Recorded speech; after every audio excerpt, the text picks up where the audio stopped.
Amateur Traveler is in its 20th year now, but can you imagine if I had people on the show who had never been to the destination, but had just read about it or seen a movie about it?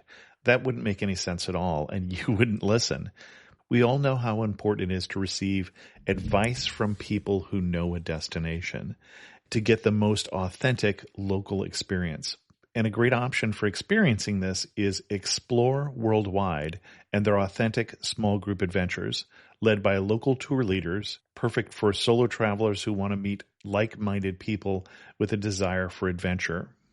I'm often an independent traveler, but 2 of my last 3 trips were with small group tours because they organize everything and it's a lot easier. If you want to recreate the tour I did to Malta, they have a Malta and Gozo Discovery Tour. I'm intrigued by one of their tours called A Taste of Sicily. The company again is Explore Worldwide, and visit exploreworldwide.com to learn more. And thanks to Explore Worldwide for sponsoring this episode of Amateur Traveler. Amateur Traveler Podcast, Episode 37.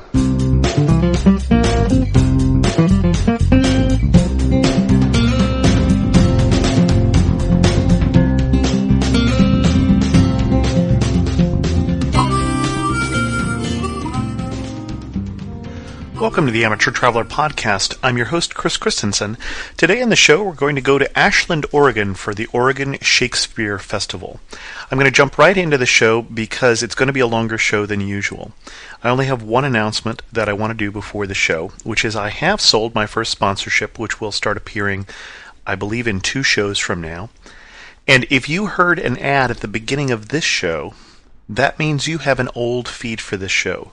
You're using a feed from Fruitcast. You should be using a feed from FeedBurner where you wouldn't have heard an ad.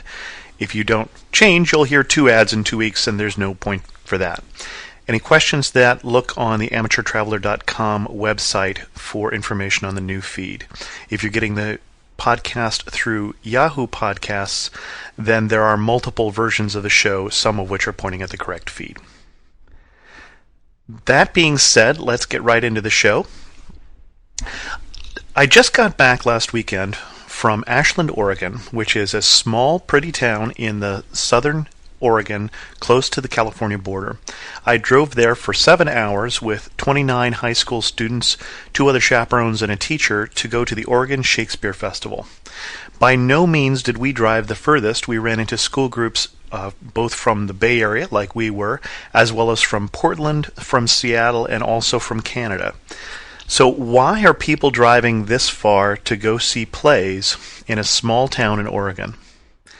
That is largely the dedication of one English teacher from Southern Oregon Normal School. And rather than me tell the story, I'm going to actually at this point switch over to most of this episode is going to be a sound seeing tour. And so the voices that will explain the Ashland's Oregon Shakespeare Festival will be members of the company, actors and sound designers, etc. from the Oregon Shakespeare Festival. So here is the beginning of the tour that we took of the festival. Okay, to start with, the festival started in 1935 and was begun by a wonderful man named Angus Bomer. Angus was an English professor at Southern Oregon Normal School, which is now Southern Oregon University. He started the festival over a 3-day 4th of July celebration. We did 2 performances of Twelfth Night that year, 1 performance of A Merchant of Venice. We saw about 500 people in attendance. This year we will do over 780 performances of 11 plays in 3 theaters and see approximately 110 to 120,000 people. We will sell more like 360,000 tickets. So we've grown a great deal since 1935, but we've also changed a lot since then. We started out as just a summer Shakespeare festival, only doing Shakespeare and only in the summers on the outdoor stage across the street. There were 4 or 5 outdoor theaters out there, and so you'll be hearing about those on the tour. But since 1935, they've all been Elizabethan theaters, and that was where we did the Shakespeare, outside, all in the summers. It started out with 2 shows, then it quickly went to 3, and eventually 4. So we were doing 4 Shakespeare's in repertory, and the slogan back then was "Stay 4 days, see 4 plays." We used to have, though, in the 60s, an occasional period musical, which we added to the mix, which was done in the old Varsity Theater at a proscenium art stage downtown. And so at that point we were doing 5 shows if you counted the musical. But that was all we did, Shakespeare and the exception of the musicals, right through 1969. It wasn't until we built our first indoor theater, the Angus Bomer Theater, in 1970 that we started doing other plays than Shakespeare. So at that point, we started to do all kinds of plays. Even the first season in there, we did Merchant of Venice along with Rosencrantz and Guildenstern Are Dead, which was a brand new script at the time. We were also doing Our Town and a Moliere play in that season in there with the Shakespeares that were outside. So the mix has always been kind of like that ever since, but we didn't really start doing our newest scripts, our brand new plays that had never been done anywhere else before, until we built our second indoor theater, the Black Swan Theater, in 1977. I say built the theater, but in fact it was converted from an old garage. The Black Swan Theater originally was the showroom for Selby Chevrolet and their garage. And we bought it to use it originally as a rehearsal space. So the plays across the street in the 2 large theaters were all rehearsed in this great big room. The room was shaped pretty much like the one we're in this morning. It had, the stage would have been where you're sitting, and it would have been surrounded on 3 sides by seats. And the set was always at this end of the room in the old Black Swan Theater. It was originally a rehearsal hall, but after we would open the plays, actors would borrow the rehearsal hall to work on things they wanted to do on their own, to keep their art alive. Particularly those actors who were doing 3 plays that they had about 15 lines in, and that was it. They were carrying a lot of spears and banners. And they were going to be doing that for 10 months. So they wanted something they could do to keep themselves amused. And they would go into the old garage at midnight and work on another play. When it was ready, they would show it to their fellow company members in that room at midnight with the permission of the Shakespeare Festival. So those became known as the Midnight Projects, and they became very popular because we were doing plays in there that we normally would not do across the street. So we were doing brand new scripts. We were doing scripts that were very experimental in nature. We were doing writing our own plays. We were doing Shakespeare with 8 people doing all the roles just to see what would happen, and things like that. And eventually, our artistic director back then, Jerry Turner, said, "Why don't we just," saw what was going on. He said, "Why don't we just turn this space into a theater, and then we could offer our audience this kind, some of this more unusual work." So that was the idea behind it. We would do. It was kept at 140 seats. It was, again, surrounded on 3 sides by the audience, and the stage was where you are, and then the set would be at this end of the room. Well, that lasted for a while, but the audience quickly outgrew the work we were doing in the Black Swan. We started to sell out and turn people away at the door, and we couldn't really expand the building in its present location. So eventually, we decided to build another theater to replace the Black Swan. And that's the new theater, the one that we unfortunately can't go in this morning. The new theater was based on, though, the Black Swan's design in some ways. Now, all of the theaters that you're going into today, starting with the Elizabethan, then the Bomer, then the Black Swan, and the new theater, were all designed by the same theater designer, and he is our resident theater designer and scene designer, Richard Hay. He's still with us. He's been designing sets here since the 50s. He's designed all of the theaters. And this year's production of The Diary of Anna Frank is his set. So he also is still doing sets for us every year. What he did in the new theater, though, is very unique because in there we can change not only the set between a matinee and an evening show, and you'll see how we do that on the tour this morning, but he can also change the audience between a matinee and an evening show. And the way he did that was by putting the audience on risers, little platforms on wheels. So there's about 24 seats in a section. And you can unlock them from each other, unlock the wheels, and simply roll. One stagehand can roll 24 seats to another position, and then move it around some others and lock them into place again. So what that allows us to do is all kinds of staging in the new theater. The set does not have to be at one end of the room, because we can arrange the audience wherever we want it to be. So we can put the set anywhere we want it, which allows a lot of flexibility for not only the directors but the designers. So we can do theater in the round. We can completely surround the stage with audience. That seats 360 people. The set for Bus Stop this year is practically surrounded by the audience. There's about maybe 30 or 40 seats that are not in on that show, but it's almost in the round. Whereas Up is more like three-quarter thrust. It sticks out into the audience is surrounded on three sides like the old Black Swan was.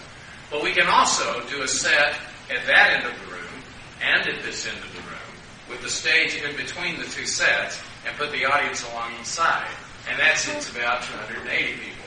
We can put the set anywhere we want it in that room simply and arrange the audience around it, which is unique in that we think we're the only theater in the world that can do that at this point. We also have, underneath the stage, a very large trap room. All the stages here have a trap room. Underneath the floor of the stage, there is a trap room, so you can open holes in the stage floor to, drop people through holes in the floor, or go down stairways into basements. But more important, you can use them to do scene shifting. So you can open a hole in the stage floor and bring up things through the floor. In the new theater, it's a very large trap room, as wide and as long as the stage, which allows you to be able to move very large pieces from down below up above. So, for example, if you had a play where you wanted a grand piano on the stage for a 5-minute scene, and when that scene was over, the grand piano had to go away. You don't want to have 12 stagehands drag a huge piano on the stage, set it down, go off, 5 minutes later come back and drag it off in front of the audience. It wastes a lot of time. So instead, in that theater, we could just open a hole in the stage floor, bring the piano up through the floor for the scene. When the scene is over, take the piano back down, close the floor, get back where you started. So that's one advantage of having a trap room like that. It also has a huge elevator in the back wall of the theater, that is as tall and as wide as the building itself almost. I mean, it's huge. It's not that wide, but it's very wide. It's as wide as this space I'm standing in, and much taller. And that you can get huge set pieces on it. So that allows us to break down a set into small pieces, like a jigsaw puzzle, roll them onto the elevator, take them down 2 floors below to the scene storage dock. While they're doing that, they can rearrange the entire audience, then bring the next set up, roll it into place, arrange the audience, get it all locked in, and they can do all of that in an hour and a half to 2 hours, the way he designed the new theater. Above the heads of the stage, he also put 6 catwalks spanning the width of the theater so that he could put the lights up above the stage and allow the lighting technicians to walk catwalks in order to do their light shift. Every time the set changes from one set to another, there are 150 lighting instruments that have to be readjusted to fit the new set every day. That usually happens twice a day. So rather than having to go up and down ladders to each light individually, you can simply walk the catwalk to do that, and it's much faster. So that's another thing he added. There are more than 300 lighting instruments in the new theater.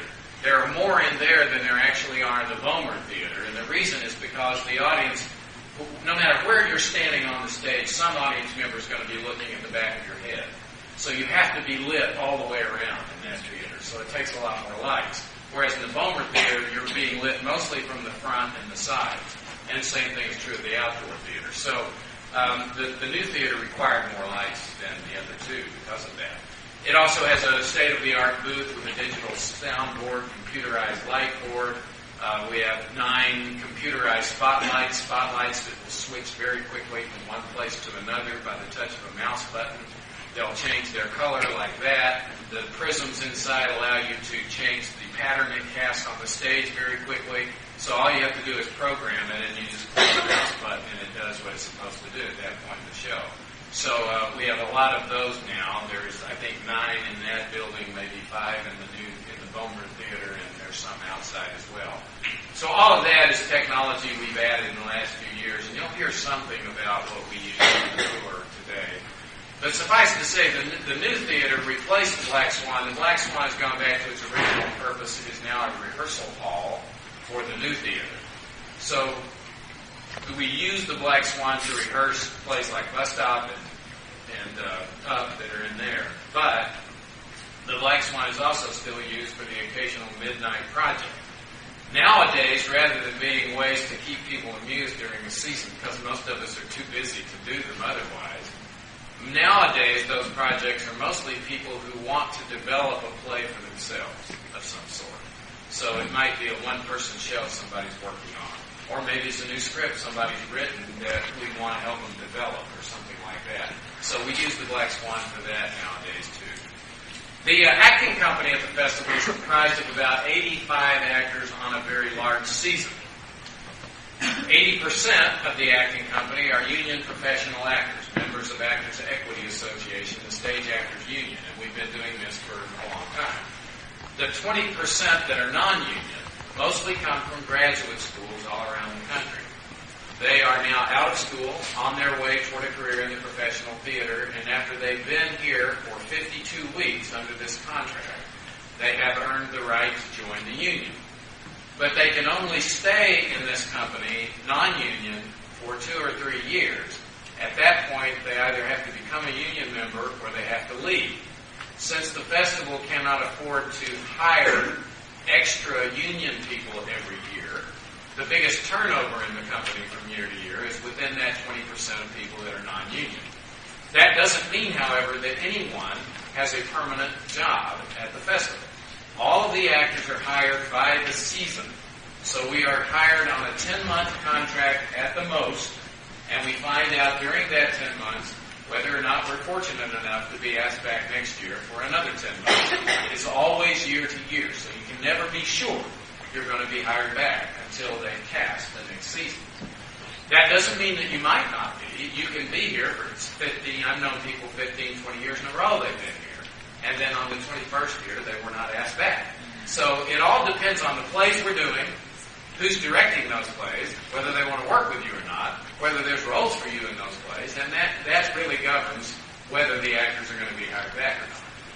That's very different than our technical crew, because a person driving the nails on the set for Bus Stop can also drive the nails on the set for Taming of the Shrew or anything else we do. He does not have to have special skills to drive those nails on that set, whereas an actor has to have special skills for specific shows. And that is why, that doesn't mean these people aren't highly trained and highly skilled in what they do. For every actor at the festival, there are at least 4 other people that it takes to build the sets, paint the sets, make the props and costumes, hang the lights, run the shows from on stage and off stage, run the shows from the booth, direct the shows, design the shows. You have people running the box office, people cleaning the grounds, so it's in the facility, so it's a nice place for you when you come in, which is all part of the show here. All of those people are highly trained, talented people who, most of them have degrees. Even some of our janitors have degrees in theater. So these people are highly respected by the actors, and because it's a company like this where people tend to stay together longer, there's a very good relationship between all the technical staff and all of the actors. Without the technical staff, shows like Bus Stop would not look as good as it does. Shows like Winter's Tale would not look as good as it does. They have done beautiful work on a Frank's set. I mean, just beautiful work that makes us look much better. So there's a great deal of respect between us all, especially at a place like this, which is unique. And you should know that a place like the Oregon Shakespeare Festival is very rare. There are practically no companies anymore in the U.S. that hire a resident company. That is a group of people that are here for the entire season. Very few theaters do that. Most of them hire by the show. So they open a show, run it for 4 weeks. They hire only the people in that show, and it runs 4 weeks. Then they close it. Then they hire a bunch of actors to do the next show, and so forth. There are very few companies that do repertory anymore. That is, have more than one show running at the same time. But at the festival, at the height of our season, there are 9 shows running in rotating repertory at the same time. 4 in the Bomer, 2 in the new theater, 3 in the outdoor theater. There are 11 shows in all, so 2 drop out and 2 come in later on. This year that will be King John and Dr. Jekyll and Mr. Hyde. They come in at the end of the season for the last several months of the season. So overall 11 shows, but 9 running at the same time. And that's why it takes so many people. So there are now approaching 500 employees at the festival, and only about 100 of those would be performers if you add to the actors the musicians, singers, and dancers who join us every year to do their own shows on that stage out in the courtyard there in the summertime, at night before the evening shows. Also, highly trained, talented people who do their own shows, music, song, and dance before the shows in the evening. So altogether, about 100 performers and about 500 employees. And that's a little bit about our company, a little bit about our theater, and something about its history. One of the things I enjoy about the Oregon Shakespeare Festival is the fact that you're getting a tour when you take one from members of the company. And so the person who did that introduction that you just heard, later on in the afternoon, we heard him play Antigone's in The Winter's Tale by William Shakespeare and did a wonderful job. And our tour was then later on given by the actor who played the role of Polixenes, the king of Bohemia in Winter's Tale, one of the two kings upon which the story revolves around. And here's a couple clips from that backstage tour with that actor. Okay, here we are backstage left at the Elizabethan Stagehouse.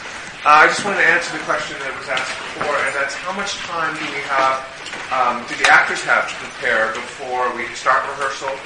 And I'll actually elaborate on that and talk about the rehearsal process a little bit. The actors are cast we find out if we're asked back in July. So we will have from July now we may be offered a 10-month season, which would start in January. Rehearsals would start in January, like for Winter's Tale. Or we may be offered a shorter season for the summer, which starts next week, so April. So we may have anywhere from 5 to 6 months that we know about. Now, some actors, Mark Murphy, who gave us the docent speech, he starts working on his lines right away, and he's almost off book, meaning memorized, when he starts rehearsal. Yeah. Now, some actors don't like to do that. Some actors want to kind of develop it as they go along. I like to be somewhere in between. I like to be familiar with the words. So I've been spending the last couple weeks working on Cyrano, reading it over, reading the lines out loud. So it depends. Usually, I'm from, I live in New York most of the time, even though actually I was born here in Ashland. And the way you get jobs in New York is you audition, and then you find out, I got it, and you take off in 3 weeks and go to some town and do that show. So you don't have much time to prepare there. So it's different for each project. Here you'll actually have the benefit of knowing for a while. So that gives us, if you're so inclined, a lot of time to work on it. But each rehearsal then, each show has about 200 hours of rehearsal. And that can be spread out over 6 weeks or 11 weeks, depending on how many shows we're rehearsing at that time. But we try to give each show the same amount of time.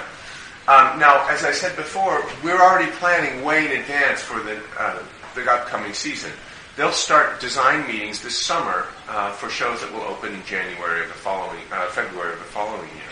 So that means that everybody, and we have to start that early because of all the because of the repertory nature of what we do, and because all the planning that goes into making all of those shows.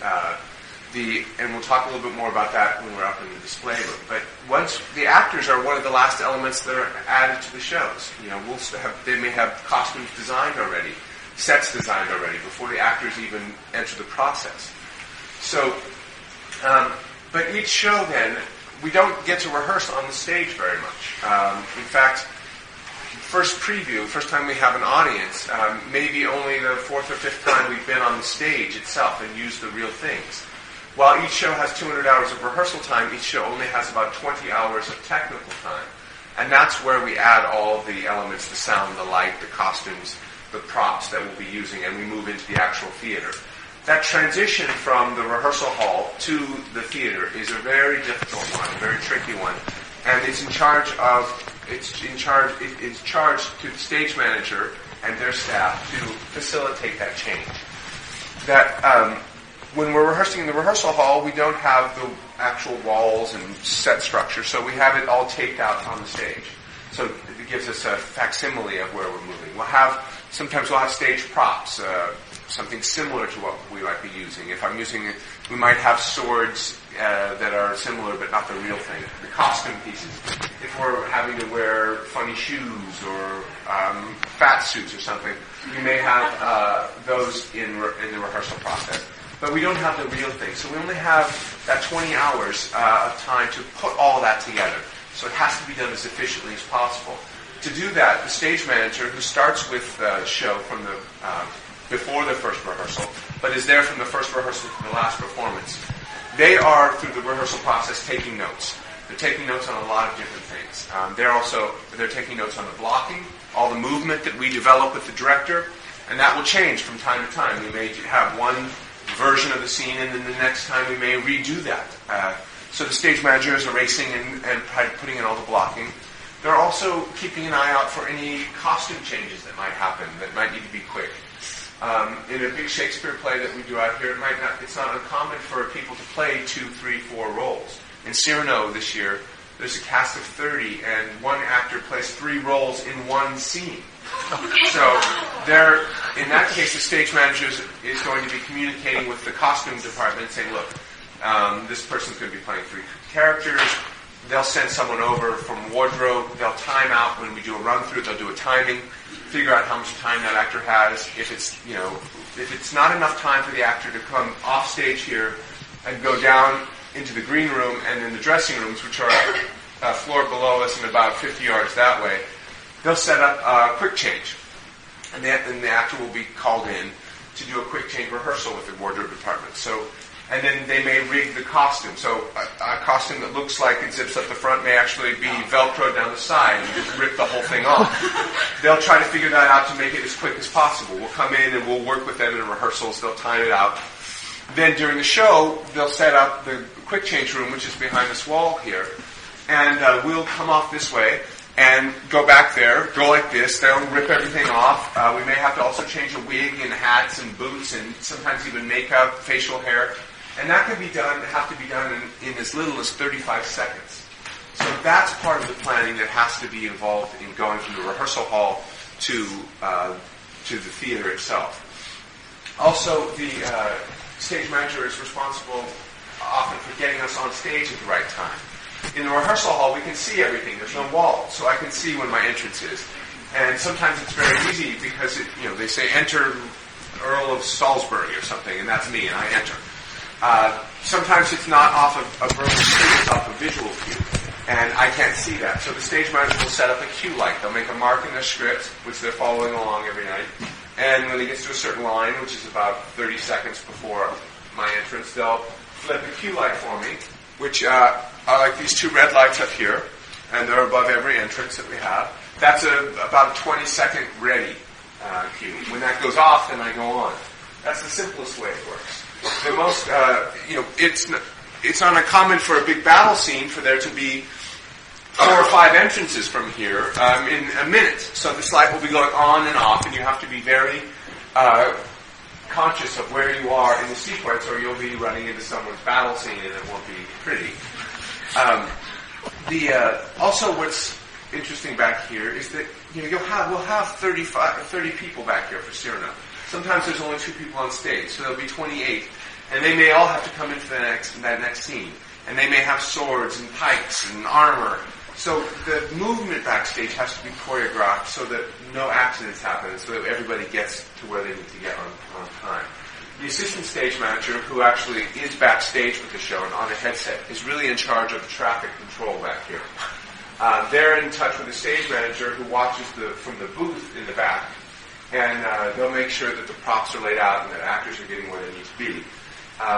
The other thing is that it's dark back here.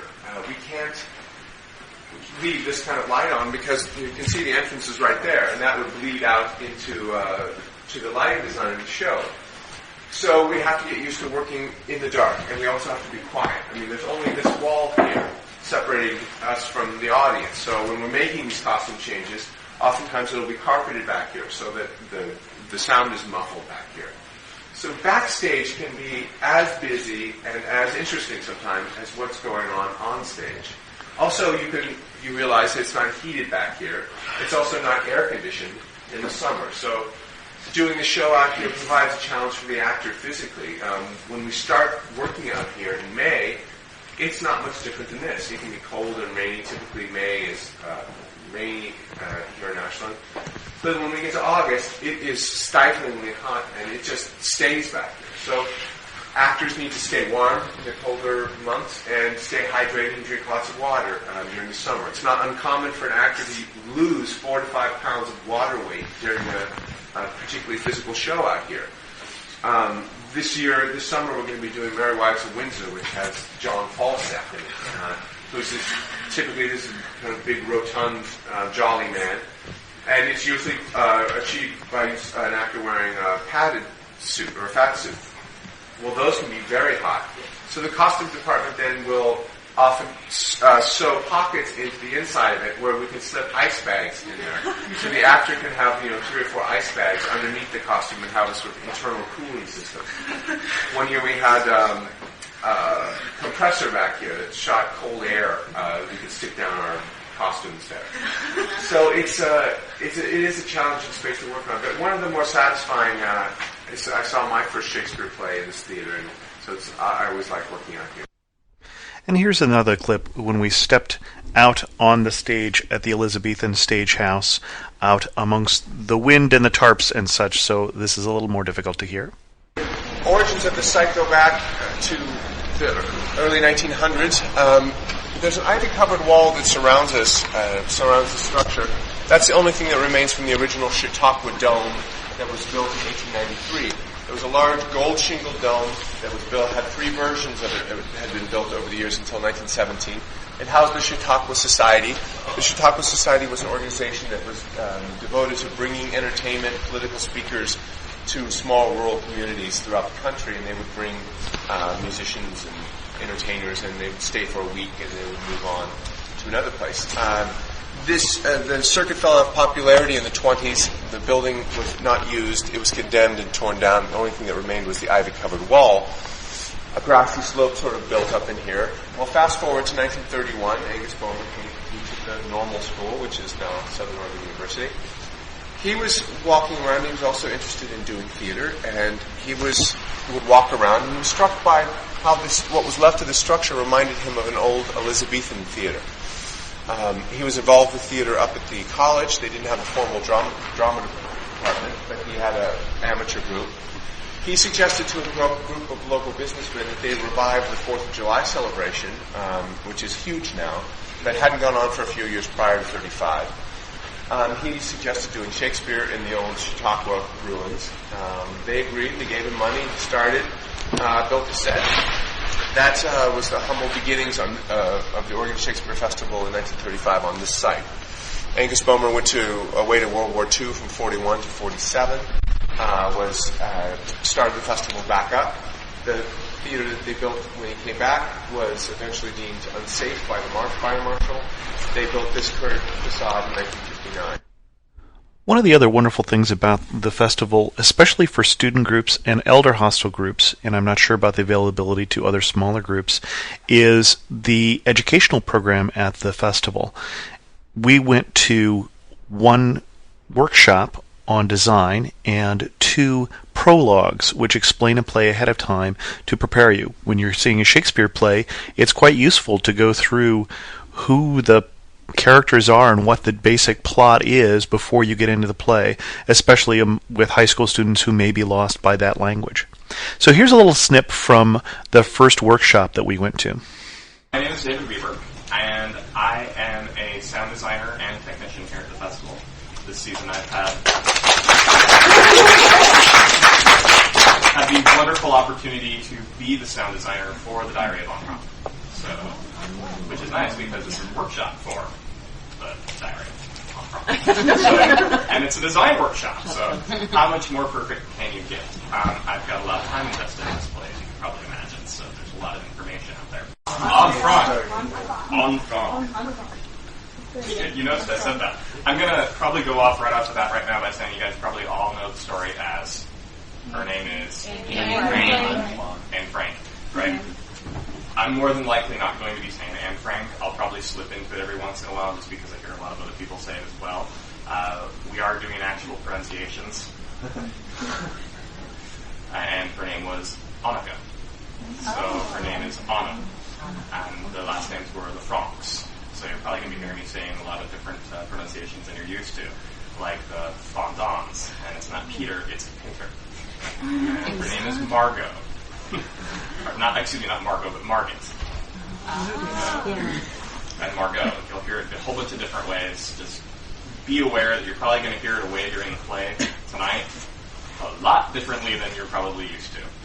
And I'm probably going to try and stick with those. But that's only because I've been working on this play since July of last year. And here's a little clip just giving you a little taste of one of the 2 prologues we went to, this one again on the Diary of Anne Frank. Was the Diary of Anne Frank written in German? Written in German? Yes, it was. Great. So Otto Frank made Otto Frank made the decision and I'm sure his wife too, but they made the decision to leave Germany because it was very, very uncomfortable. And Anne was probably about 3 years old at the time that they left, and her older sister Margaret was about 6. And they moved to the Netherlands. And one reason they chose the Netherlands was because during World War I, it had been a safe haven for a lot of religious groups wanting to get out of Germany, wanting to get away from various places. And the Netherlands also had remained neutral during World War I. So it seemed like, great, let's go there. We're going to probably be safe there. Well, the Franks moved there, and when they got there, things were great for a while. The girls got put into schools, and they were in schools with Christians and Jews, and they were in schools with everybody. They had friends, they could go to the beach, they were free to do as they liked. And they were free to believe what they wanted to believe, and things were good at that time. But eventually World War II started, and eventually the Nazis invaded the Netherlands, at which point they occupied Amsterdam, and then things started to become very uncomfortable for the Jews in that country at this time. I'm afraid this podcast can only be a small taste of all that is the Oregon Shakespeare Festival and all that is Ashland. It's a wonderful small town that started as a resort community long before it found a love for Shakespeare or for other drama. And we stayed for only 3 days and saw 4 plays. We saw 3 at the festival, which included the hilarious comedy The Importance of Being Earnest, Shakespeare's The Winter Tale, and The Diary of Anne Frank. We also saw just a silly dinner theater at a different production called Honky Tonk Laundry, a 2-person show that featured many, many country western songs and was just a hoot. So a couple things to leave you with. 1, is it worth traveling all that way just to see live theater? Yes, if you love live theater or if you're willing to learn to love live theater. Do the backstage tour. You'll see a picture of the show that you will never see just by going to the shows. The best quote that I remember from one of the backstage tours we one time heard was an actress who said it was very different being at Ashland versus being in Los Angeles, where she was from. In Los Angeles, if you're an actor, they look down on you because you may be not a very reliable tenant, but up here you are king of the city. You get a discount at all the stores, and a 10-month contract. She heard someone say, 10 months? You can fall in love, get married, and have a baby in 10 months. So it's a long contract. The actors seem to love what they're doing, and they love to share it with people. So do the backstage tour. 2, get your tickets ahead of time. We were there in March on a particularly nothing weekend as far as the schedule of the year, and every performance we saw, I believe, was sold out. There are some standing room only tickets available, especially in the summer when the larger theater is open, but do not plan on just going up to Ashland and seeing whatever is available. There may or may not be tickets available. Get your tickets ahead of time. Also, if you're in the area, go up to the Rogue River and do some whitewater rafting or jet boating, or go over to Jacksonville. There's a number of other things to do in the area, but if you're there for the plays, there are matinees and there are evening shows, and they're doing it in repertory, so you can stay in the summer 3.5 days and see 7 plays if you time it correctly. So this particular season in the summer, as well as the plays I mentioned, they are doing Intimate Apparel, Dr. Jekyll and Mr. Hyde, Up, Bus Stop, King John, The Merry Wives in Windsor, Cyrano de Bergerac, and The Two Gentlemen of Verona. I'll put links in the show notes at amateurtraveler.com to their site so you can see more about getting tickets or about their schedule. If you're looking at the iTunes enhanced version, then you have some pictures in there that I've put in. If you're wondering how to get that, look on the show notes. And I hope you enjoyed the show, and please go to the Ashland Shakespeare Festival, and the best time to go, as is the history of that company, is in the 4th of July weekend, and take part in all of the wonderful activities that are going on in the town. Thanks for listening.